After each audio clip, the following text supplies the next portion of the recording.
오늘 보실 성경 말씀은 고린도후서 12장 10절입니다. 그러므로 내가 그리스도를 위하여 약한 것들과 능력과 궁핍과 박해와 곤고를 기뻐하노니 이는 내가 약한 것 때에 강함이라. 아멘.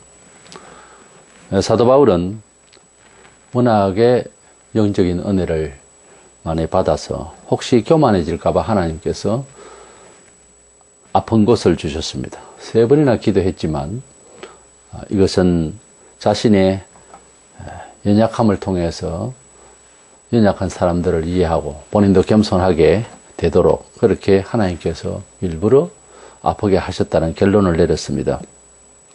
모든 연약한 부분을 그런 식으로 다 결론을 내리고 답을 내릴 수는 없습니다만은 우리 성도들은 잘못했을 때 하나님께서 사랑하는 마음으로 징계하시는 경우가 허다하고 또 잘 믿고자 하는데도 핍박이 오고 또는 자신에게 안 좋은 일이 생겨서 우울할 때가 있습니다. 그럴 때마다 하나님께 물어보고 또 적극적으로 하나님의 뜻을 알고자 할 때는 본인에게 유익한 그런 하나님의 섭리로 이해되어질 때에 오히려 연약한 것이 또 내 자신이 신앙으로 강해질 수 있는 동기가 되는 것입니다.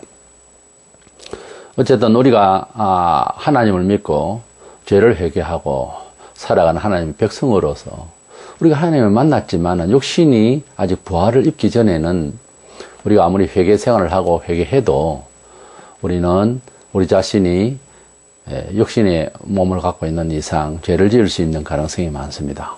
그래서 회개 후에 자기 관리라고 하는 주제로 말씀을 나누고자 합니다. 첫째 생각하는 것은 영생 후에 일상의 우리 생활 속에서 불의한 이러한 실수와 범죄에 대해서 회개를 해야 되는 것은 필수적인 사항입니다. 원죄로 인해서 영원한 멸망을 받게 되는 이 죄는 예수께서 십자가에 돌아가심을 통해서 우리가 믿음으로 그 공로를 우리가 받게 되는 것입니다. 그래서 차별이 없고 누구나 예수 믿으면은 영생을 얻게 하겠다고 그렇게 하나님께서 언약을 하셨어요. 그래서 예수 믿으면은 이 죄에 대해서는 이 행벌에 대해서는 면제를 받았습니다.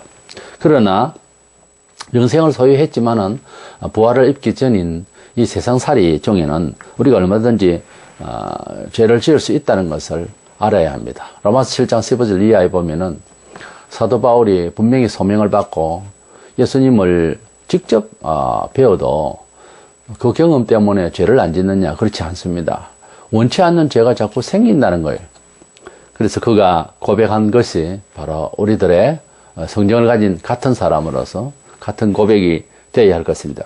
때문에 구약시대에는 여러 가지 제사들이 있지만 다 그것이 속죄와 하나님께 감사의 표현인데 우리가 죄를 지으면은 우리 자신이 죄를 졌지만은 죄 없는 양이나 짐승을 잡아서 속죄 제물로 드렸어요. 그래서 매일 제사를 드리고 또 죄를 지으면 또 속죄제를 드리고 그렇게 제사를 매주 드렸듯이 하나님의 백성이 되기 위해서 제사를 드린 것이 아니지요. 하나님의 백성 되는 것은 할례를 행하고 또 애굽에서 이제 환경적으로 구원을 받았다고 하면 홍해를 건너와서 그 종로로서에서 해방한 거죠. 어쨌든 할례를 행하고 그렇게 홍해 기적을 건너오고 그리고 광야를 지나서 가나안 땅으로 들어가고 하는 이런 과정들은 다 하나님의 백성이기 때문에 주신 은혜지만은 일상에서 생활 중에 잘못했을 때는 하나님 매질을 하셨거든요. 그리고 일상에서 말을 잘 들으면 또 축복을 하셨고 그래서 구약시대에도 하나님 백성이 되기 위해서 제사를 드린 것은 아니고요. 하나님 백성 되는 조건은 한 번 더 말씀드리지만 할례를 행함으로써 그렇게 백성이 된 것뿐이죠. 신약도 우리가 중생을 하고 예수님을 믿음으로 구원을 받는 영생 구원의 조건은 한 번으로 족합니다. 그러나 세월을 살면서 우리가 매일 구약 시대의 제사를 드렸듯이 우리가 하나님 앞에 주님의 이름으로 영적인 제사를, 속죄의 제사를, 회개의 제사를 드려야 된다 그 말이에요. 이래서 이것은 우리 일상에서 죄를 회개하는 것은 필수적이고 당위하다는 점을 인지를 해야 됩니다. 매일 우리가 죄를 지을 수 있고 또 죄를 회개를 해야 되는 것이 당연하다는 것을 교훈하시기 위해서 식사를 하시다가 제자들과 함께 이제 주님께서 갑자기 제자들의 발을 씻기시는 것입니다. 그때에 요한복음 13장 10절에 예수께서 이르시되 이미 목욕한 자는 발밖에 씻을 필요가 없느니라 그렇게 말씀을 하셨어요. 이미 목욕했다고 하는 것은 중생을 말씀하신 것이고 또 발밖에 씻을 필요가 발을 씻는다는 것은 매일 발을 씻을 때는 그 자갈하고 먼지가 많이 나기 때문에 또 슬리퍼를 신고 다녔기 때문에 당연히 발을 씻어야 했었습니다. 그래서 매일 묻는 먼지를 발을 씻듯이 매일 우리는 또한 발을 씻어야 된다. 매일 샤워하는 사람도 샤워하지만은 그렇지 못한 경우는 발이라도 씻고 손이라도 씻지 않습니까? 그래서 목욕을 한번 한 사람은 발은 계속 씻어야 된다. 이렇게 말씀하신 가운데서 매일의 죄를 또 씻음을 받아야 된다 하는 교훈을 주신 내용에서 그 행동이 주시는 영적인 메시지가 그렇다는 겁니다. 매일 죄를 씻어라. 그런데 회개하는 방법에 있어서 여러 가지로 듣게 되는데 간단합니다. 하나님께 바로 직접적으로 잘못한 거, 가령 하나님의 법을 어겨서 이웃에 해를 끼치는 것 말고요. 그건 알고 보면 다 이웃을 해를 끼치게 되는 내용이 있겠습니다만, 그러나 다른 신을 섬겼다 이런 경우에 그리스도인이 다른 신에게 절을 했다. 이거 하나님 앞에 크게 잘못된 거죠. 가령 일제 때에 태양신에 절을 했다든지. 그 공적으로 그건 해결해야 되는 거예요.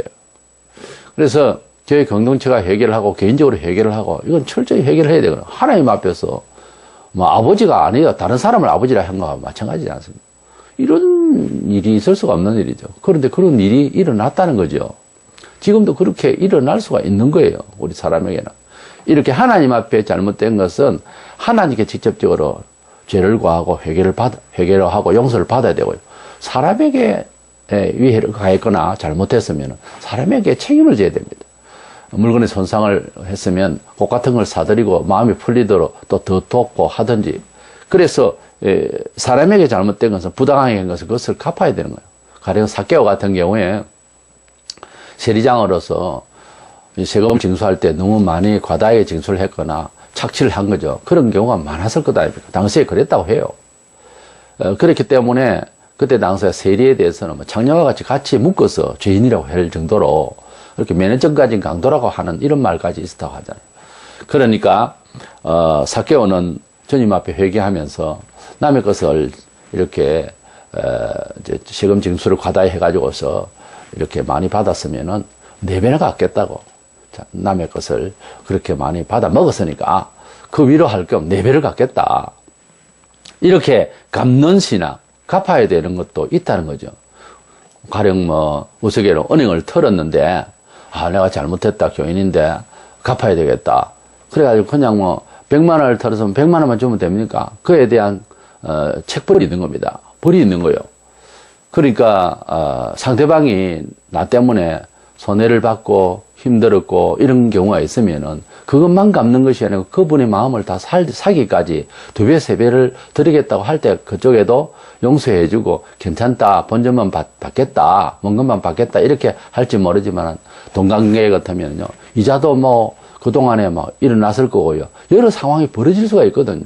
그래서 그게 그 사람의 마음에 다친 마음 그리고 손상된 물질적 물피 그리고 어떤 상해 이런 것들은 완전히 해줘야 됩니다. 그것이 신자의 본래 삶의 태도인 거죠.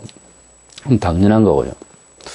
어느 시골에 10여 명 다니는 교회에 장로는 원래 세력교인 30명 이상 됐을 때 선출을 하는데요. 이 교회 대표, 교인의 대표를 이렇게 세우는데 이제 미조직 교회니까 집사 정도밖에 없죠. 그런데 장로 가족이 한 분이 이제 오셨어요. 그래서 전에 장로 가족이 다 생기니까 장로님이라고 하는 말을 생소하게 처음 부르게 됐죠. 촌에는 이름을 대는 것보다 이제 교회 같으면 집사님이 영수님 과거에는 또 장로님 이렇게 불러줍니다. 불신자들도 이었었어요. 그런 분이 계셨는데 어째서 그 전께로 오셨냐 하면은 본인이 살던 그 동네에 빚을 너무 많이 져서 사실은 이제 갚을 길이 없어 도망을 온 거예요. 근데 그 종교회의 집사가 무슨 일로 갔다가 그런 사정을 듣고 데리고 온 거예요. 그래서 그거 데려오면서 잘못된 거거든요, 사실은. 갚든지 꼭 갚도록 어떻게 조약을 맺든지 해서 꼭 갚으마 하고 오든지 해야 되는데 그냥 야간 도주하듯이 그렇게 도망을 온 거죠, 말하자면. 피신을 한 거예요. 근데 동네에서 덕도 안 되고 장로라는 가정이 너무 못 살고 힘들으니까 포기가 영 안 좋은 데다가 그런 연고로 왔을 때에는 교회 자체가 덕이 안 되는 거예요. 그러니까 큰아들이 결혼을 얼마 안 해서 했는데 또 얼마 안 가서 죽었어요. 참 얌전한 아들이었거든요. 그리고 가정이 안 풀려요. 안 풀리고 결국은 집안이 영 풀리지 않고 아주 힘들게 사는 것을 봤습니다. 이렇게 우리가 갚을 것은 적어도 갚을 신용을 해야 되는 겁니다. 때린 사람은 잊었는지 모르지만 맞은 사람은 기억한다는 것 말이 있거든요. 그것은 심리적으로 당연한 이야기예요. 나는 위해를 가했지만 그 아픔을 모르잖아요, 잘 사람이. 그래서 그 아픔을 다 달래야 되는 겁니다. 제가 아는 어떤 농촌에 산마루 여기에 당집이 있었어요. 신을 모시는 당집이라고 이렇게 있었는데 그것이 너무 이제 오래되어서 개축을 하고 다시 이제 보수를 하는 것을 동네 이장이 주동을 해서 했습니다. 동네가 잘 살기 위해서는 당집의 할머니를 잘 모셔야 된다. 그래서 신을 모시는 이 당을 잘 지어야 된다 해서 아주 멋지게 새롭게 이렇게 짓는데 돈이 제법 많이 들어갔었죠. 그런데 온 동민들이 다 산 이 중턱에 고갯마루에 있었기 때문에 모든 산대 줄을 서서 브로커라든지 뭐 여러 가지 물건을 이제 옮겨야 되는데 이렇게 전달을 쭉 하는데 거기에 그 교회에 주동되는 집사가 거기에서 일을 하게 된 거예요. 근데 그 집사가 그렇게 해서는 안 되잖아요. 아무리 동네 유지지만은 그 미신적 행위에 왜 그걸 참여를 합니까? 하나님께서 보시는데 말이죠. 그래서 구약 성경을 보자면은 우상 제단을 만든다는 거 아닙니까? 신약이라도 하나님은 참 신이시고 다른 우상은 다 하나님 형벌하시는 신들이거든요. 이 잡신들은. 그런데 그 일이 끝나고 직후에 그 이장 아들이 해안초소에 근무를 하고 있었는데 아침에 그냥 죽은 거예요. 심장마비로 결국은 죽었다고 되어 있는 거예요. 술을 마시는 아이도 아니고 참 얌전한 아이입니다. 이발관도 하고 이렇게 하는데 참 착했어요. 그럼 죽었어요. 그리고 그 참여했던 집사 집에 그것도 나중에 낳은 외동 손자가 있었어요. 장남에 장손이 있었습니다. 근데 동네에 버스가 그저 하루에 몇 번 정도 오가는데 그 버스에 치여 죽은 거예요. 그러니 얼마나 그게 슬픔이 크겠습니까? 근데 그런 손주를 보고 있던 또 할머니 그 집사님의 모친 되시죠. 형손자를 보던 그 할머니는 참 건강하셨어요. 근데 갑자기 돌아가신 거예요. 그리고 장녀의 그 이듬해는 장녀의 남편이 목매에 자살을 했습니다. 뭐 그 가정대로 어떤 다른 문제가 있어서 타이밍이 맞았는지 모르지만 그러다가 그렇게 진행이 될 때에는 집사가 회개를 해야 되거든요. 근데 뻣뻣하게 다니더니 결국은 중풍으로 한 3년 이상 고생을 하면서 오만 이상한 소리를 다 하고 욕도 하고 막 이상하게 그렇게 변질되다가 죽었어요. 그분이 동네 남의 산과 땅을 자기 것으로 그렇게 명의를 고쳐 써서 사기를 이제 하다가 옥살이를 하기도 했었습니다. 그런저런 전적이 있는 사람이 회개를 해야 되는데 회개를 안 하니까 하나님을 믿고 집사면은 다 되는 건 아닙니다. 집사가 아니라 장로라도 죄를 지으면 벌을 받아요. 목사라도. 이래서 내가 지금 고난에 올 때 벌이냐 이게 더 하나님 의지하게 하시는 하나님의 섭리로 약하게 바울처럼 이렇게 하신 것이냐를 분명하게 응답을 받아야 됩니다. 분명히 말하지만은 거의가 보면은 하나님의 간섭으로서 징계하시는 경우가 많습니다. 그래서 회개를 해야 되는 거예요. 교인이 되면 확률상 아무래도 매주일 교회를 나와서 죄에 대한 말씀, 또 하늘의 소망에 대해서, 그리고 기도하고 이러니까 불신자보다는 확률상 확실히 통계적으로 나와 있습니다. 뭐 법에 의해서 통계는 아니지만은 그런 자료가 있습니다. 기독교인과 불신자가 감옥에 들어가는 그 프로테이지가 있는 거예요.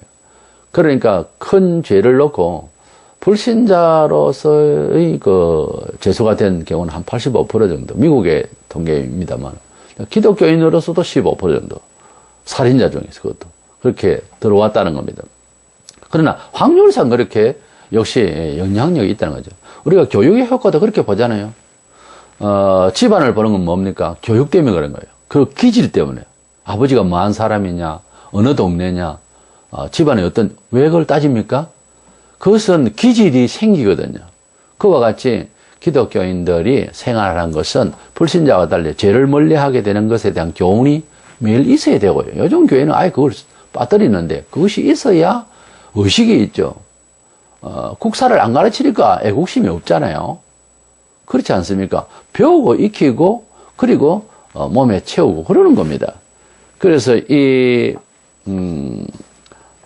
우리가 가지고 있는 하나님 나라에 대한 소망은 좋은데, 우리가 어느 집에서 태어났으며, 어느 교단에 신앙생활을 했으며, 또 신앙생활한 과정에 주변이 어땠으며, 이것도 굉장히 중요해요, 사실. 교회 출입, 이제 교인으로서 다니는 자기 교회 출석하는 교회에 이사를 해가지고, 교회를 바꿀 때에 잘 안 돼서 차를 타고 멀리도 오는 경우가 있습니다. 왜 그런가 하면은, 몸에 부침성이 남의 교회 가면 안 되잖아요, 잘. 스타일이 틀리니까.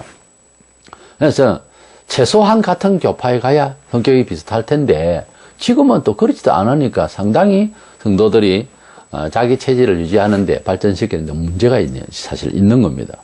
이래서 우리가 하나님의 자녀는 되어 있지만은 하나님 자녀로서 다음의 생활, 내가 기쁘고 좋고 은총을 받고 또 다른 사람들의 빗된 생활을 하려면 자기 관리를 해야 되는 거예요. 그래서 중생을 하고 난 뒤에 우리에게 일어나는 죄성에 대해서 먼저 인정을 하라고 말해요.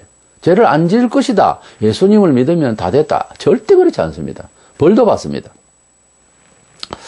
우리 그리스도인이 이렇게 기도 생활, 이렇게 회개의 생활을, 매일의 회개 생활을 하지 아니하고 누적되면은 지극히 위험한 죄까지 갑니다. 고린도전서 5장에 보면 1절에서 5절에 너희 중에 심지어 음행이 있다 함을 들으니 그런 음행은 이방인 중에서도 없는 것이 너희 중에는 그리스도 안에 있는 교회 공동체를 말해요. 누가 그 아버지의 아내를 취하였다 하는도다. 5절에 이런 자를 사탄에게 내어주었으니 이는 육신은 멸하고 영은 주 예수의 날에 구원을 받게 하려 함이라. 이 말이 무슨 말입니까? 자기 엄마를 범했다는 거예요. 그러면 이런 놈은 불신자도 이런 일이 없는데 이런 교회에서 일어난 일입니다. 교인 중에 이런 자는 사탄에게 내어줬으니 이미 사탄에게 내어줬다는 말은 세속적으로 고통스러운 그런 사망의 세력 안으로 넣어버렸다. 징계가. 보통 뭐 병을 준다든지 사고를 준다든지 이렇게 징계를 하는 차원이 아니라는 거예요. 사탄에게 내어줬다 하는 말은 이것은 육신적으로는 완전히 이것은 이제 하나님 모르겠다는 거예요. 이제는 하나님께서도. 그렇지만은 영은 주 예수의 날에 구원을 받게 하라고. 구원은 받지만은 그가 교회에 다녀봤자 허당이다는 거예요. 무서운 이야기죠. 누가 그런지는 모르죠. 내가 그런지도 모르고. 그게 굉장히 두려운 이야기예요. 죄라고 하는 것은 그리스도인이든 밖에이든 하나님은 징벌하십니다. 그런데 그리스도인에게 징벌하실 때 제일 마지막 번째, 마지막 징계가 뭐냐면 사탄에게 내주는 거예요. 구원은 받지만은 그는 고통스러운 세월을 살아야 되는 거예요. 예수 믿어도. 그러니까 회개를 해야 되는 거예요. 회개하지 않으면 이런 무서운 죄가 나타날 수 있습니다. 성도가 되면은 아무 불행도 없느냐? 천만에요. 성도도 영을 유지하고 성화된 삶을 살지 않으면은 그것이 누적되면 한 방 맞습니다. 무서운 거예요. 남의 속사정을 우리 성도들께 모르죠. 우리는 서로 권면할 때 좋은 소리를만 가지고서 할 수가 없어요. 항상 서로 죄를 멀리할 수 있도록 우리가 지날수록 우리가 어드바이스를 하고 또 같이 놀러 가거나 할 때 꾸미고 여성들은 들어보내는 얼굴에 뭐가 있으면 거울 내 꺼내기 전에 뭐 이제 먼지도 닦아주고 그러잖아요. 서로가 서로에게 죄를 고하고 성경에 있잖아요. 깨끗할 수 있도록 늘 이렇게 격려하고 힘주고 권면하고 이것이 필요한 거예요. 이렇게 되지 않고 우리는 이기적으로 개인적으로 사니까 남이 죄를 짓든 말든 그냥 내 코가 석자인데 그런 식으로 관심이 없어지는 공동체라 하면서도 지체라 하면서도 지체도 아닌 그러면서 왼쪽 손가락이 아픈데 오른손이 가만히 있으니까 관심을 가져야 되는 거예요. 그래서 우리 하나님을 믿어도 이렇게 하나님은 언제나 죄를 멀리하라고 하신다 하는 사실. 그래서 우리가 죄를 늘 지을 수 있다는 사실을 알고 매일 회개해서 깨끗하게 할 수 있도록 하는 것이 필수적이다 하는 것. 그럼 두 번째로 우리가 일상의 이 죄를 회개한 후에는 어떻게 우리를 관리해 나갈 것이냐 하는 거예요. 그러니까 예수 믿고 난 뒤에 이 세상을 살아가면서 성도의 그 본질에 대해서 어떻게 잘 관리해 나갈, 나 자신을 어떻게 관리할 것이냐 하는 문제입니다. 특별히 죄 문제를 놓고요. 성도가 되고 나면 비신자들과의 차이점이 뭐냐 하면은 매사에 이것이 죄스러우냐, 불의하냐, 이건 잘못된 거냐, 아니냐 하는 것을 가지고 경각심을 갖게 돼 있어요. 신자는 뭐 물건 하나 사고 어떤 일을 선택을 할 때도 하나님 보시기에 하나님의 뜻으로는 예수님이 보실 때 이런 생각을 하게 돼 있는 것은 죄가 안 되기를 바란다는 거죠. 근데 교인이 이거 돈 될까? 이 돈이 안 될까? 벌써 이런 식으로 생각을 하고 산다는 것은 영혼이 잘못되어 있는 거예요. 이렇게 하면은 이것에 덕이 될까 안 될까? 이걸 생각해야 되는데 이거 돈 될까 안 될까? 이러면 벌써 불신자와 똑같은 거예요. 불신자가 그 생각밖에 더 있습니까? 이거 생각하면서 잠처럼 그런 사람 없거든요. 어떻게 관리하죠? 첫째로는 지은 죄를 회개해도 그 문제가 또 재발할 수 있을 것을 알아야 됩니다. 사람마다 죄를 지어도 그 성격이 다 다릅니다. 돈에 약한 사람, 정치에 약한 사람, 여러 가지 자기가 그런 면에 어두운 면이 있어요. 또 부족하고 연약해서 못 이겨나가는 면이 사람마다 다 있습니다. 어떤 사람은 죄인이고 나는 그런 죄가 없다. 다른 죄는 있겠지요. 죄성이 약한 부분이 반드시 있습니다. 왜? 그 자기의 연약함을 깊이 깨닫고 그 연약함 때문에 나의 부족을 알고 하나님을 가까이 하도록 꼭 심어놨어요. 여러 가지가 연약하지만은 분명히 사람에게는 지극히 연약한 부분이 다른 사람보다 상대적으로 약한 부분이 있습니다. 그걸 못 찾으니까 자꾸 교만해지는 거예요. 그걸 찾으면 바울처럼 겸손하게 됩니다. 죄를 짓지 않은 자보다 죄를 지은 후에 비록 죄를 짓지만 회개를 했다면 그러나 그런 죄를 안 지은 사람보다 그런 죄를 짓고 회개한 사람이 사실은 더 위험합니다. 죄를 짓고 회개를 했지만은 전적이 있기 때문에 그런 죄를 안 지은 사람보다는 내가 그 면에서 조심을 해야 되는 거예요. 또 주변에서 조심시켜야 되는 거죠. 그리고 그 죄를 회개해도 다른 죄는 여러 유형이 있지만은 그 지는 내용은 같잖아요. 형식은 달라도. 그러니까 다른 죄를 또 지을 수 있는 가능성이 있다는 거죠. 이렇기 때문에 범사의 행위에 조심을 해야 됩니다. 그것은 마치 어떤 기계를 고장을 내거나 부러졌을 때 이음새를 넣어서 이렇게 고쳐놓지만 중고가 된 거죠. 원래 거하고는 다르거든요. 염려가 되고 신경이 쓰이고. 그리고 모양새도 안 좋습니다, 이음새가. 그래서 우리가 성도들은 엄격히 말해서 너나 나나 할 것이 모두 다 중고예요. 불신자는 중고인 줄도 모르고 그냥 폐품 처리되어 있는 겁니다, 알고 보면. 근데 우리 성도들은 다 중고 처리가 되어 있는데 이 중고 처리가 되어 있는 것은 뭐예요? 조심스럽게 써야 되는 거예요. 새거 아니다 말이에요. 원래 물건이 아니에요. 상품이 아니에요. 그래서 이 고장나 있고 겨우 이렇게 이음새 넣어서 만들어 놓은 거기 때문에 조심스럽게 써야 되거든요. 가늠하다가 현장에서 잡혀온 여인이 있었습니다. 그때 주님께서 사람들에게 감동스러운 말씀으로 죄 없는 자가 먼저 돌로 쳐라. 돌 들고 막 치려고 전부 다 쭉 서 있었어요. 돌로 가지고 그 여인을 죽이려고 하니까 나는 저런 죄를 안 지었다 이거지. 그렇지만 죄 없는 자가 돌로 쳐라 이렇게 했거든요. 죄는 많은 부분이 있었거든요. 여러 가지고. 그래서 죄 없는 자가 없거든요. 그래서 돌을 버리고 갔습니다. 사람이 가늠한 여인을 잡아놓고 둘러서서 어른이나 아나 다 할 것 없이 돌을 들고 쳐 죽이려고 하는 거예요. 율법적으로 보면은. 그렇게 할 때는 저 사람은 죄인이고 나는 죄인이 아니다라고 한 생각을 했기 때문에 돌로 들고 칠라 했거든요. 그때 가늠죄를 안 지은 사람은 돌로 쳐라 한 것이 아니에요. 죄 없는 자가 했기 때문에 죄는 여러 가지가 있으니까 그 자기 양심을 돌아보고 다 돌을 버리고 떠난 거예요. 그때 예수님께서 여인에게 요한복음 8장 11절에 예수께서 가라사대 나도 너를 정죄하지 아니하노니 가서 다시는 죄를 범치 말라고 그랬어요. 다시는 이거 왜냐하면 너 거듭될 수 있다 이런 일이 다시는 죄를 범치 마라. 다른 죄도 있지만 포함을 시켰지만 직접적으로 말하자면 다시는 이제 짓지 마라. 이렇게 아주 명령으로 다시는 죄를 짓지 마라. 왜냐하면 이런 죄를 또 지을 수 있기 때문에 그렇게 이야기하는 거예요. 치유한다고 좋은 소리만 하고 보낸 거 아닙니다. 죄를 짓지 마라. 모세도 구약의 대표자입니다, 사실. 신약의 오늘 본문을 읽는 저자인 바울을 지금 듣고 있습니다만 구약에는 모세입니다. 이 모세가 얼마나 대단한 사람입니까? 학문과 모든 그 당대에 왕궁에서 다 배웠습니다. 그리고 뭐 활 쏘는 법과 모든 뭐 무인과 문인 할 것을 다 채운 사람이에요. 그랬는데 애굽에서 참 왕자로서 그 다음 왕 될 사람인데 나가보니까 그 이스라엘 백성들이 400년 동안 거기에서 정말 그렇게 그때는 뭐 400년 가까이 아직까지는 안 됐습니다만은 모세가 80에 가가지고 데리고 왔을 때 430년을 했으니까 약 400년 가까이 그렇게 종노를 하고 있을 때 애굽의 지도자들이 그냥 고통을 주고 이러니까 얼마나 화가 나서 자기 동포의 심정으로 사람을 하나 때려 죽인 거예요.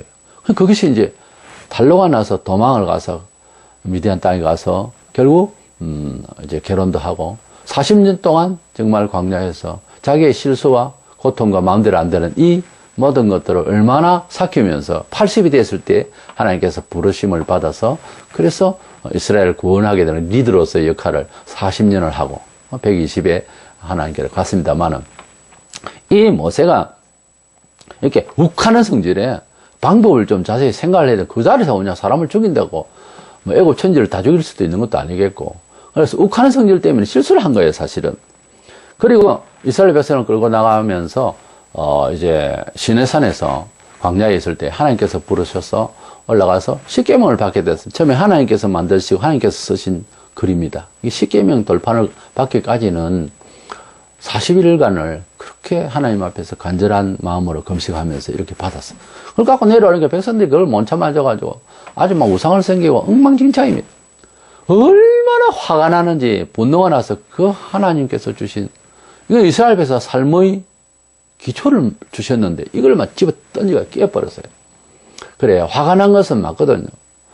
그래 이 목사나 지도자나 누구나 간에 참 귀한 하나님의 그 답을 얻고 있는데 그걸 아주 정면 도전할 때 분노나죠. 그냥 죽이고 싶을 정도로 막 그런 상황이 이걸 하나님께서 주신 건 그냥 부셔버려요. 어떤 어른이 귀한 상을 주셨어요. 그래서 상품을 하고 또 귀한 이런 액자를 줬다 칩시다. 근데 돌아왔는데 뭐 화난다고 그러면 부셔버리면 준 사람 마음이 어떻게 됩니까? 네, 그런 실수를 한 거죠, 사실은. 그래서 이렇게 화가 난 이 모세가 하나님이 기분이 별로 안 좋아서 그럽니다. 또 한 번은 백성들이 목마르다고 하니까 하나님께서 모세의 기도를 들으시고 반석에다가 지팡이를 들고 다니시니까 반석에다가 지팡이를 갖다 대면은 반석이 착 갈라져서 쇠물이 나오고 그렇게 말씀을 하셨어요. 그러면 이렇게 갖다 대기만 하면 될 건데 백성들이 하도 짜증스럽게 원망을 하니까 화가 나가지고 내가 물을 내라 뭐 자기가 내가 어떻게 물을 줍니까? 반석에 이 지팡이를 가지고 100번을 두든다고 반석이 깨집니까? 그놈을 2번이나 땅 치면서 내가 그래 물 줄까 그래 이렇게 화를 낸 거예요. 그 하나님께서 그 한 번이 아니고 처음부터 시작해서 욱하는 이 성질 때문에 모세가 크게 그냥 홍해를 건너게 하고 막 이런 큰 일을 했는데 이놈 그냥 두었다가는 가나안 땅에 들어가서 일치겠다 싶어서 건강하시고 그리고 눈이 총총했다고 그랬어요, 모세가. 그런데 비스가산 꼭대기 올라가가지고 너 백성들이 지금 저 땅을 갈 거다 하고 보여주기만 하고 눈이 총총하고 아직까지 건강한데도 영혼을 데리고 가버렸어요. 그래서 죽게 됐죠, 모세가 아파 죽은 거 아닙니다. 그리고 시편에 보면은 그런 부족함을 드러냈기 때문에 데려갔다고 하는 징계에 대한 말씀을 시편 106편 32절 3절에 말하고 있습니다. 이 욱하는 형질 모세에게 있었습니다. 하나님의 자녀요, 하나님의 부르심을 받은 자요 해도 사람이 온전하지 않다는 거예요. 사람은 조심스러운 거예요. 제가 아는 어떤 목사님이 있는데 건강하신 분이, 근데 설교를 할 때, 강조할 때에 자꾸 주먹이 휘둘리진다는 거예요. 뭐가 강조를 크게 하고 싶을 때는 여러 번 이렇게 된다는 거예요. 왜 자꾸 그 주먹을 내느냐 했더니 알고 보니까 나중에 안 분인데 알고 보니까 권투 선수였어요. 다 권투 선수 그럴 수는 없지만은 막 기분이 뭐 업되거나 강조할 때마다 여러 번 막 이렇게 하는 거예요. 보는 사람은 주먹이 작으면 왔다 갔다 하니까 별로 보기가 안 좋은데 말이죠. 그게 안 고치진다고 잘 그렇게 말하는 것을 들었어요. 우리가 하나님을 믿고 또 어떤 죄를 짓고 그 죄를 회개해도 그 죄를 또 유발할 수 있는 게 기질이 있다는 거죠. 사람이 육신이 있을 동안은 또 그렇게 그런 죄를 안 지은 사람보다 회개했지만 재발할 가능성이 있다는 거죠.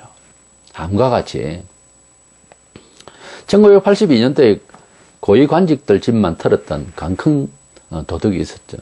그래서 대도라고 큰 도둑이가 별칭을 받았던 조세영 씨라고 있습니다.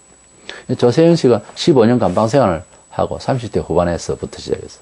풀려나와서 회개했다고 해서 한때 기독교 종교인의 행세를 하게 됐습니다.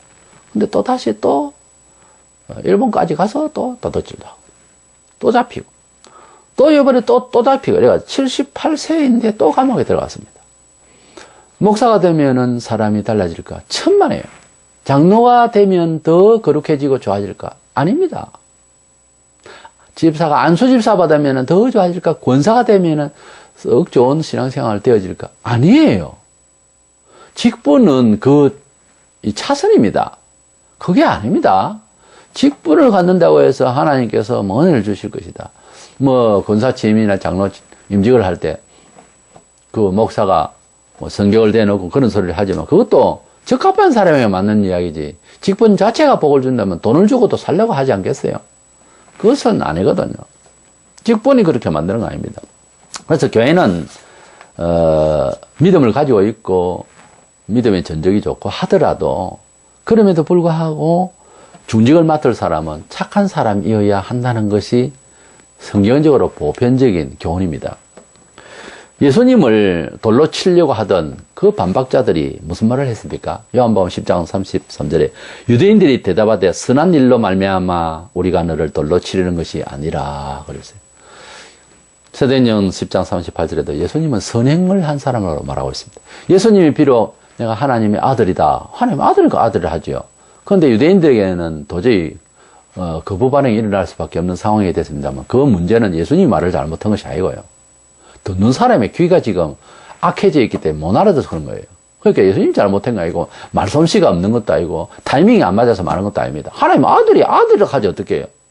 그리스도로 오셨으면 그리스도라고 해야지 어떻게 할 건데 언제 이야기할 건데 언제? 그러니까 그리스도임을 이제 표시하고 하나님 아들이라고 해야 하는 상황이 이제 시작됐는데 그 말을 안 하고 어떻게 할 거예요? 자꾸 미룰 거예요. 핍박을 하니까 안 되잖아요. 그리고 또 죄를 회개하라. 회개해야 우리 자신이 좋으니까. 근데 죄가 있다. 회개하라니까. 자꾸 회개하라 하니까 도둑놈 보고 야 이 도둑놈아 도둑질 하지 말 하면 기분 나쁘듯이 그렇죠 심리적으로 회개하라 한다고 그거 화가 나는 거예요. 죄를 지적하니까. 그 예수님께서 하신 일은 틀린 건 아닌데 죄인인 우리가 볼 때는 기분이 나빠서 그래서 죽이려고 한 것이지 문화생활 측면에서는 예수님이 선행을 했다고 하잖아요. 여기에. 바나바는 성령 충만하고 지혜 충만하고 그거는 기본이고요. 교회 중직자가 되려면 뭘 알고 있어야 되고 성령의 남다른 그런 감화가 많이 있어야 되겠어요. 그것만 가지고 안 됩니다. 바나바는 착한 사람이라고 그랬어요. 디모데도 착한 사람이라고 그랬어요. 우리가 성령의 지혜에 충만한 그거는 기본이에요. 항상 착한 사람이었다고 했어요. 교회의 감독, 우리 감독에서는 감독이란 말을 그대로 씁니다만 장로교에서는 목사 이렇게 하죠. 감독이나 집사를 선출할 때에 가령 디모데전서 3장 7절에 또한 외인에게서도 선한 증거를 얻은 자라야 할지니 비방과 마귀의 올무에 빠질까 염려하라. 그러니까 중직자를 세울 때 목사나 장로나 이렇게 중직자를 세울 때에 이방인들이 볼 때 궁시렁거리는 그런 시비거리가 구설수가 될 만한 전적이 죄의 전적이 없는 사람을 세우라는 거예요. 칭찬받을 만한 외인, 불신자들로부터도 선한 증거가, 저 사람 참 좋은 사람이다. 참 저 사람 괜찮은 사람이다. 이렇게 돼야지. 저 사람 도둑질했고 저 사람 사기꾼이었다. 근데 예수 믿고 집사락하더라. 이러면 여기서 구슬수 오르고 교회 덕이 안 됩니다. 좀 안타깝지만 그 사람은 달라져 보이고 착해 보여도 안 됩니다. A라는 사람 죄를 안 짓고 잘 다니고 오히려 외인에게 선한 증거가 있고, B라는 사람 죄를 짓지만은 감옥살이 했지만 이제는 회개하고 참 좋은 사람이 됐다. 물론 이 사람도 일은 할 수는 있습니다. 그러나 구술수에 오를 수 있는 그런 사람을 선택하는 게 아닙니다. 깡패라 하면 옛날에 초대교회 한국에 김익두 목사라는 사람이 있습니다. 그 사람은 뭐 지형판에 서서 다리 쫙 벌리고 있으면 뭐 꼼짝 못해서 하는 사람들. 그런데 그분이 회개하고 선교사의 전도지를 받고 그래 회개하고 예수 믿고 목사가 됐는데 나중에 그 버릇이 또 나왔던 겁니다. 헌금 뭐 이렇게 나오면 자금 뭐 회중들에게 던져버리고 이게 헌금이냐 하고 뭐 너무 성과를 부리는 거예요. 그러니까 말로가 안 좋았습니다. 뭐 우리도 보면 뭐 깡패 출신의 사람이 목사 됐다는 사람 들어있죠. 그래서 뭐 탕자가 돌아왔다 뭐 그래 거기에 이제 전목식 생활을 하는데 그 위험한 일이에요. 가능한 사회의 덕망이 될 수 있는 사람이 돼야지 위험한 사람, 어우, 저 사람은 정말 달라졌네. 물론 좋죠. 그러면서도 왠지 가까이 가기에는 살인을 저질렀다든지 이런 얘기가 있으면 두렵잖아요. 아니, 두려워해야 할 대상이 맞아요.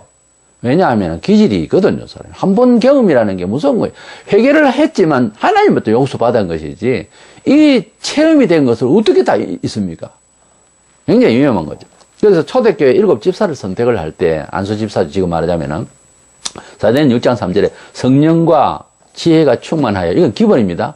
성령의 충만을 받고 지혜가 있어야 되지. 그래서 안수 집사나 또 장로 고시 같은 경우에는 다 시치를 해야 됩니다. 간호사 고시 같이 이렇게 시치를 해야 되는 거예요. 시험을 쳐야 되는 거예요. 공부를 해야 된단 말이에요. 6개월 동안. 헌법에 그렇게 만들어 놨습니다. 지혜가 있어야 되고, 하나님 뜻을 또 잘 이해하면서, 지혜도 있어야 되고, 또 지식도 있어야 되고요. 있어야 되죠. 교회 중직자로서. 누가 물으면 답할 수 있고, 대표가 돼야 되지 않겠어요? 성령 충만. 그건 뭐, 기본이지 않습니까? 그것만 아니고, 칭찬받는 사람 7을 택하라 그랬어요. 집사를 선택할 때에 성령과 지혜가 충만하여 칭찬을 받는 사람을 택해라. 이러니 교회에 들어와서 성령 충만하고 지혜가 충만한 이후에 더 칭찬을 받는 경우의 사람도 있겠죠. 그러나 이것은 잘 생각해야 될 것이 예수 믿기 전의 그 사람을 다른 구절에는 또 말씀하기를 이방인에게도 외인에게도 선한 증거가 있어야 된다. 그 말을 뒤집으면은 아주 안 좋은 소리를 듣는 사람은 고려해라는 거죠. 요금은. 그래서 조심해야 되는 거예요. 이런 의미에서 여성 목사는 어떤 건가? 성경적으로 보면 부당합니다. 디모데전서 2장 11절 14절에 보면은 제가 설명을 해 올렸습니다. 여자는 일체 순종함으로 조용히 배우라.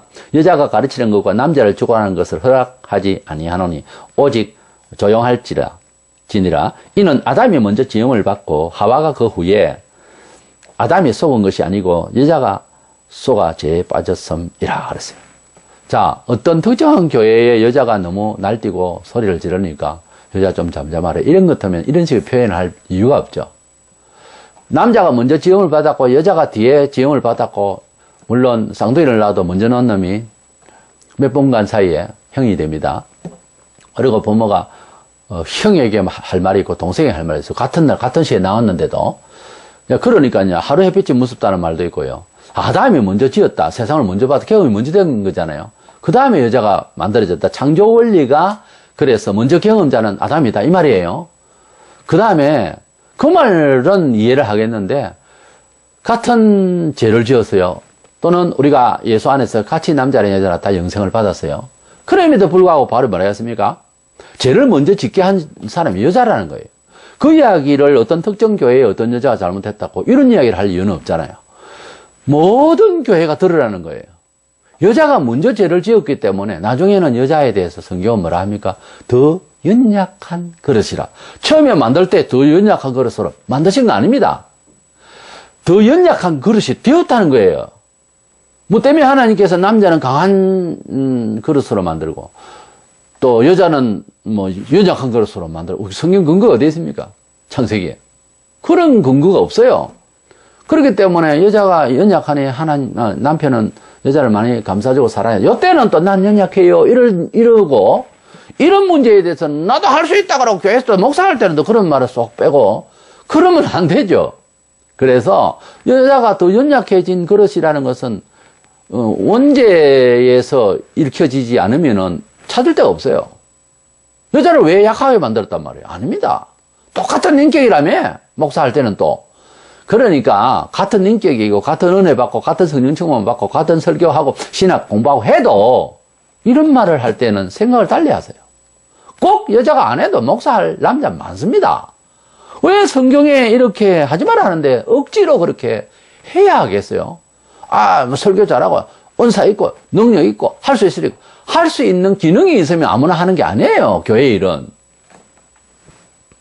그래서 건전한 사람, 세상에 굳을 수 없을 사람, 또 선한 착한 이런 증거가 있는 사람을 교회 직분자로 세우라 하는 말씀의 기초에 위에서 보면 남자가 목사할 것이냐 여자가 목사할 것이냐 하는 문제도 성경적으로 생각을 해볼 때 여자가 목사가 되면은 구설수에 오를 수가 있다는 이런 입장이 되는 거죠.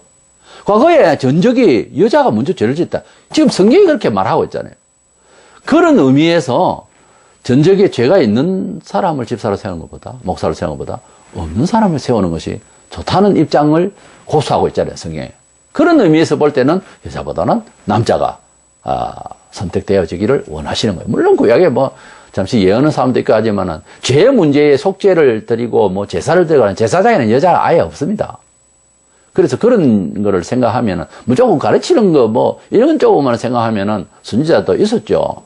그러나 그 몇 프로 안 됩니다.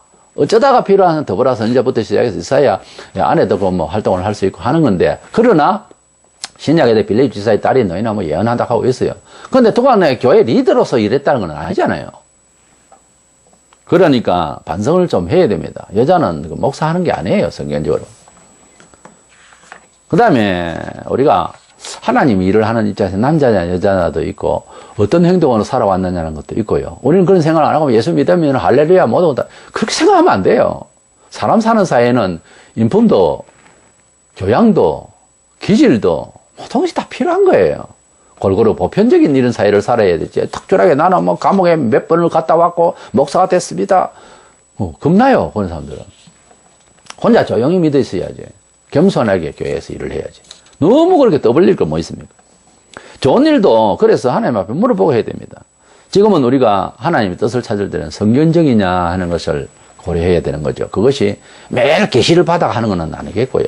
성경적이냐 성경을 보고 다윗은 하나님을 지극히 사모했습니다. 그래서 하나님께 묻고 전쟁하고 승리하고 늘 그랬었습니다. 때가 되어서 이제 성전을 짓고 싶었습니다. 얼마나 사모하는 마음으로.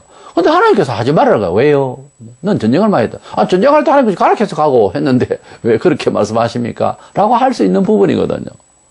근데도 전쟁을 너무 치렀기 때문에 네가 성전을 짓고 있으면 그런 말은 없습니다. 성경에. 남이 볼 때 완전 전쟁의 용사가 저런 집을 짓나 하는 수도 생길 수가 있지 않겠어요. 그래서 전쟁 치르고 그렇게 하지 않은 솔로몬의 아들에게 성전을 짓도록 했습니다. 좋은 일도 이렇게 물어봐가면서 덕이 되는 쪽으로 일을 해야 된다는 거예요. 하나님의 일을. 너무 우리 한국 기독교의 감성적인 것 때문에 너무 지성을 빼고 교양을 빼고 문화적 요소를 빼고 예수 믿으면 모든 것이 다 한 방에 다 되는 것처럼 이렇게 너무 감성적으로 이성 없이 구체적이지 못한 그런 과정이 없는 그런 신학을 너무 이야기해가지고서 갑자기 모든 게 다 된 것처럼 다 의인이다. 그래서 죄가 없는 것처럼 심지어 인자는 주기도 문에 죄를 회개하는 그런 구절이 있어요. 죽이면 하지 마라. 우리는 죄가 없다. 이런 교파, 구원파라는 교파가 있어요. 이런 영향이 우리 일반 교단, 건전한 교단에서도 있다는 거죠. 교인들이. 그걸 지금 제가 교정을 하려고 하는 겁니다. 그래서 자기가 가지고 있는 죄를 회개해도 재발할 가능성이 있다는 것을 항상 인지해서 이런 우리의 부족함을 교회에 와도 그냥 얼굴을 드는 게 아닙니다. 잘못된 전적이 있는 사람 항상 겸손하게. 그렇다고 해서 다른 사람은 교만을 그게 아닙니다. 서로가 겸손한 마음으로 하되 굳을 수 없도록 저희가 온전히 그렇게 세상에 빛나게 하려고 하니 조직을 세우는데도 그렇게 다 생각하고 알아보고 한다는 겁니다. 건전하게. 그러면은 관리 방법을 세 가지로 말씀을 올리겠는데, 자기 관리를 하는 데 있어서 첫째로는 영적으로 깨어 있어서 자기를 관리를 해야 됩니다. 사울왕과 다윗의 그 차이점이 뭘까요? 둘 다 죄를 지었죠. 그러나 사울은 자기가 죄를 짓고 회개를 했을 때 자기 관리를 하기 위해서 애를 쓰는 모습이 없어요. 사울이 그런 기도문이 있었으면 회개를 매일마다 내가 창을 던지고 죽이려고 그러고 다윗을 한 것을 내가 잘못했다. 그래서 하나님이여 내 이런 마음을 어떻게 해달라. 이런 게 안 나와요. 자기가 그저 양심적으로 다윗아 내가 잘못했다 한마디 정도 하지. 그 다음 또 죽이려고 그래요. 그래서 뭐가 잘못하고 욱하는 성질, 그 질투심, 그것을 억제하기 위해서 남달리 너무 강하니까 왕이 됐겠죠. 그만큼 자기를 누릴 수 있는 노력이 있어야 되는, 자기 관리를 안 했다. 영이 안 깨어 있었다는 거죠. 근데 다윗은 시편 25편 어디를 보면 내가 종일 주를 기다리나이다. 다윗이 비록 실수가 있고 이런 사람이라도 항상 영이 깨어 있었어요. 영이 깨어 있는 것과 죄를 짓는 게 같이거든요. 그러니까 죄를 지어도 회개하고 난 뒤에 영이 깨어 있어서 죄를 지어도 그거를 회개할 수 있는 그런 기회가 오죠. 영이 죽어 있으면 안 되는 거예요, 이게. 그래서 자기 관리를 사울왕은 못 했고, 다윗은 비록 죄를 지어도 자기 영이 깨어 있었기 때문에 그렇게 자기 관리를 열심히 했다는 것 아니겠습니까? 그래서 열왕기상 15장 5절에 보면 다윗의 햇사람 우리아의 일 외에는 평생의 여호와 보시기에 정직하게 행하고 자기의 명령하신 모든 일을 어기지 아니하였습니다. 의의 아내 바세바 충정 어린 이제 병사의 아내를 탐해서 그래서 우리아의 아내 바세바를 욕보이고 결국 그래서 거기에서 아이가 이제 나오고 그래서 솔로몬이 왕이 나오고 이렇게 됩니다만은 그 일 외에는 평생을 죄를 안 짓다 그랬어요. 성경이 그랬거든요. 얼마나 자기 관리를 잘한 분이냐 이거예요. 자기 관리를. 그 외에는 하나님 앞에 평생에 정직했다고 했어요. 얼마나 발마다 울으며 범사에 조심했겠습니까? 다윗은 시편 51편 12절에 주여 주의 성령을 내게서 거두지 마소서. 주의 성령을 거두지 마소서. 영적인 감각 이것을 거두지 마소서. 항상 살아야 있는 그런 감각이 있었어요. 자기 관리가. 욥도 그랬습니다. 욥기 7장 18절에 보면은 아침마다 권징하시며 분초마다 시험하시나이까. 아침마다 권징하심, 분초마다 시험하심. 이게 무슨 말이냐면 긴장이 되어 있다는 말이에요, 사람이. 시험을 하는지 안 하는지 아침에도 태만하고 분초마다 태만하고 이런 사람으로 사는데 보통 분초마다 시험하시고 늘 긴장을 해가 있는 사람이에요, 욥이. 그만큼 하나님 앞에 묻고 짜증날 일이 있고 안 좋은 일이 있으면 있는 대로 하나님과 교통을 하고 있다는 거죠. 분초마다 시험하시나니까 이 말은 분초마다 하나님을 지금 생각하고 있는 긴장이 있는 거예요. 자기 관리를 하는 사람이란 말이에요. 그러니 끝내 욥은 복을 받았지 않습니까? 이런 정신은 일상에서 하나님을 의식하고 영이 깨어서 자기를 관리한다는 거죠. 그래서 항상 영적으로 깨어 있어야 자기 관리를 한다. 비록 부족함이 있었을지라도. 두 번째로 매를 맞아도 감각이 살아있지 않는 상태는 정말 안타까운 겁니다. 죄를 짓고 그래서 하나님께 징계를 하시는데 예레미야 5장 3절에 여호와여 주의 눈이 진리를 찾지 아니하시나이까. 주께서 그들을 치셨을지라도 그들이 아픈 줄을 알지 못하며 그랬어요. 하나님께서 지금 행보를 가하시는지 어쩌는지도 모르고 감각이 없고 뭐 인생은 이런 거다. 사고도 나고 아픈 것도 하고 죽기도 하고 그런 거지 뭐 이렇게 해석을 해버리는 사람들이 참 많습니다. 문화와 직접적인 관계가 없는 것처럼 이야기를 하고 부여나 물질도 하나님이 간섭을 하세요. 그런 거 아무 상관이 없는 것처럼 김세현 박사는 지금 또 그런 말을 하던데 이건 간섭을 하십니다. 물질에 복을 받는 것이 원칙이 아니지만은 하나님께서 간섭을 하신다니까요. 만물이 다 주의 것이고 하기 2장 8절에 검도 언도 내 것이라고 했어요. 하나님께서 주를 통하여서 우리 영혼도 강하게 하시지만은 우리를 부욕해 하시기 위해서 모든 것을 희생하였다고 고린도서 8장 9절에 그렇게 말하고 있습니다. 때문에 우리가 이 문화적인 것을 너무 무리하게 무관하게 생각하고 아주 고상한 척 십자가 어쩌고 하면 그건 안 맞는 말입니다. 반쪽 복음이에요, 그거는. 그래서 감각이 살려야 되는 것이고 그렇게 무리하게 징계를 무리하게 아주 문화적으로 일상의 세상으로 생각하는 것은 잘못됐다는 거예요. 자기 관리에 있어서 철학이 잘못된 거예요. 그 다음에 자기의 약점이 있을 때에 실추가 되고 헷갈리고 갈등하고 그래서 뭐 하나님 앞 삐지고 말이죠. 이렇게 되면 자기 관리가 하는 건 아니에요. 자기의 연약함을 오늘 이 바울이 말한 것처럼 이렇게 이용을 해야 됩니다. 본문 10절에 내가 그리스도를 위하여 약한 것들과 능력과 궁핍과 박해와 공고를 기뻐하노니 이는 내가 약한 것 때에 강함이라. 우리가 강함이라는 것은 나의 부요, 나의 행복, 나의 능력 채우고 싶은 건 아니에요. 이것을 하나님은 각 개인마다 서로는 다 모를 수도 있지만은 연약한 부분을 주셨다는 거죠. 그 연약한 부분을 발견하고 그 연약한 부분 때문에 내가 하나님 앞에 뭐 기도할 때마다 그냥 감초같이 들어갈 정도로 그렇게 한약방의 감초처럼 꼭 그 기도를 그 마음이 들어있는 가운데서 무슨 기도를 하는 거예요. 그래야 복을 받습니다. 나의 약점을 알아야 되는 거예요. 나의 약점을 항상 생각하면서 겸손하고 꼭 그렇게 나의 약점을 고백하는 언어가 없더라도 그 마음으로 겸손한 마음으로 살아가는 사람은 기도가 첫째 은혜가 됩니다. 왜? 본인이 기도하는 사람이 공동 기도를 할 때 보면 은혜가 된 사람은 뭐냐? 자기 약점을 안다는 말이에요. 늘 그런 마음을 가지고 있기 때문에 기도가 은혜가 되는 거예요. 하나님 앞에서 강해지는 힘을 받는 거예요. 그럼 기도할 때 은혜가 안 된다. 아직 자기 약점을 모르는 사람이에요. 그러니까 걱정이 별로 없겠죠. 걱정이 없어서 없는 사람도 있고요. 걱정이 있는데 매를 맞아도 맨 줄 모르는 사람도 허다하거든요. 바울은 마침내 종생한 자, 우리 하나님 믿는 사람으로서 자기 유지를 하고 그래서 잘 관리하면서 앞으로 나아갈 수 있는 이런 비법을 공개했는데 고린도전서 15장 31절에 나의 자랑을 두고 단언하노니 뭔 자랑? 나는 날마다 죽노라 그랬어요. 우리가 기독교에서 이 죽음의 철학이 있는데요. 주님이 죽으심으로 우리를 구원하시고 부활을 하시는 결과가 나오는데 이 죽음이라고 하는 이 명제를 잘 이해하면 굉장히 은혜가 됩니다, 원래. 우리가 성경에 보면 사망, 죽음 이런 말들이 비관적인 입장에서 멸망으로 가는 말이 있지만은 성도를 잘 되게 하시기 위해서 이런 용어가 수다하게 쓰여져 있어요. 이걸 잘 들어야 되는 거예요. 요즘 사람들은 귀에 간지럽게 긍정적인 말, 좋은 말, 그리고 축복하는 말, 칭찬하는 말만 자꾸 들려달라고 하는데 정말 그것은 유아티한 정말 잘 모르는 생각입니다. 우리가 성장하려면은요, 충고를 잘 받는 사람이 되어야 됩니다, 원래. 그래서 성경 신구약 성경 26권을 한마디로 하라면요, 칭찬이 아니고 충고고, 징계고, 그렇습니다. 이 신구약 성경은 회개를 외치는 징계의 말이지, 칭찬의 말이 아닙니다, 사실은. 아무리 좋은 말 같이 보여도 칭찬 말보다 징계의 말이 훨씬 많아요. 하라는 말은 2개밖에 없고 하지 말라는 말은 8개나 있는 게 십계명이에요. 우리 사람이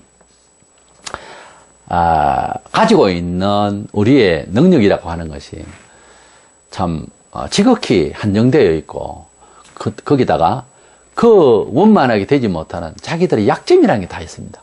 그것을 날마다 죽이는 그런 것이 우리 자신을 잘되게 하는 그런 비법으로 이렇게 바울은 자기를 그렇게 관리하게 된 거예요.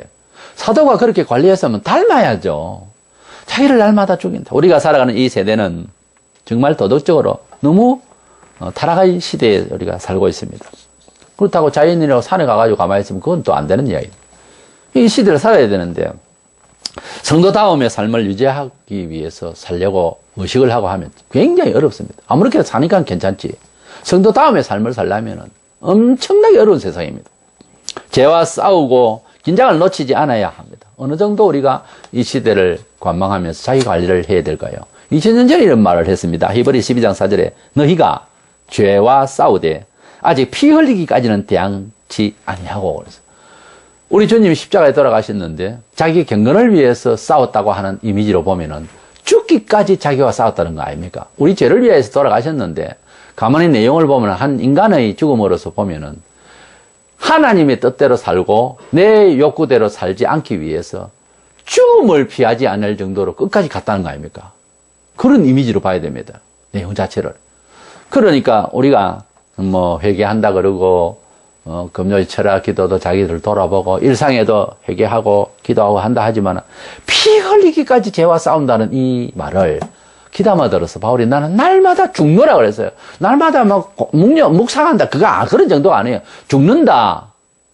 비참해진다. 자기를 절제한다. 연고 없이 미움 받는다. 당한다. 그래도 주의 뜻대로 참는다. 용서한다. 인내한다. 뭐 이런 뜻이에요. 직접적으로는. 그러니까 이게 지금 고상한 무슨 종교적 낭만적인 이야기가 아닙니다. 그러므로 우리는 하나님 백성이 됐다는 것은 사실인데 하나님 백성으로서 살아가는 과정에 있어서 죄와 싸워야 되고 또 죄를 짓고 회개해도 죄 안 짓고 회개할 일이 없었던 그 부분에 있어서 한 사람보다 내가 더 그 죄를 다시 재발시킬 위험도 있는 것이 인간입니다. 얼마나 결론적으로는 죄를 짓지 말라는 거예요. 죄를 짓고 회개해 본들 하나님께는 용서받았지만은 또 위험이 도사리고 있다는 거예요. 그러니까 죄를 함부로 취급해서는 안 되는 게 교인이에요. 그래서 우리는 회개한 후에 더더구나 성도들은 불신자들은 뭐 감옥에 나와서 그대로 뭐 살고 아무 생각 없이 살라고 몰라도 우리 성도들은 회개를 했으면 그 다음에 자기 관리를 잘 해야 됩니다. 하나님 백성이 되어도 더더구나 불신자보다 이제는 예수 믿는 이후로는 더 자신을 잘 관리해야 되는 거룩하기 위해서 하나님 은총 받는 그릇이 되기 위해서는 더 관리를 잘 해나가야 돼요. 공동체는 공동체대로 사람을 선택할 때도 관리를 잘 해야 되는 거예요. 무슨 관리? 영적인 상태의 관리를요. 죄와 죄 문제를 놓고 관리를 잘 해야 되는 거예요. 뭐 물질적인 관리도 하고 공장을 관리도 하고 뭐 직장의 관리도 하고 자기 직무도 관리를 해야 되지만은 영적인 입장에서 거룩하냐 불의하냐를 늘 관리해야 되는 거예요. 늘 실수하지만은 관리해야 된다는 이 영만 살아있어도 그래도 하나님 간섭해 주시고 더 힘주시고 은혜를 주신다 이거예요. 태만하는 것은 있을 수 없는 이야기예요. 교인으로서. 그래서 이만하면 됐다는 건 없습니다. 원래 항상 긴장을 놓치지 않고 그래서 우리 자기 관리를 잘해서 민감해지는 생활이 되고 그래서 영적으로 은혜를 받고 육적인 은혜를 받고 하나님이 주시는 행통을 받는 저와 여러분 되시기를 축원합니다.